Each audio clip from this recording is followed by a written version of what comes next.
In this video, you will learn how to make your Godaddy website mobile friendly. Making your Godaddy website mobile friendly is always important as most users browse your website using the mobile device. Here are the steps that can make your Godaddy website mobile friendly. Log into your Godaddy account using your credentials. From the dashboard, click on My Products and find Website Builder. Click on Manage next to the website you want to edit. In the Website Builder, switch to the mobile view by clicking on the mobile icon. This will allow you to see how your website looks on mobile. Make adjustments if needed.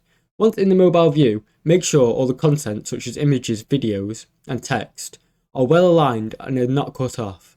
Test how your menus, forums, and other elements work by clicking through them. Edit for mobile. You can always adjust text, resize images, or make it more friendly for mobile users to navigate through your Godaddy website. Ensure that the buttons are big enough and clickable enough for your mobile screens.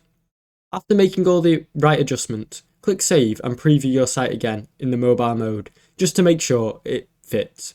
Thanks for watching. Don't forget to like and subscribe.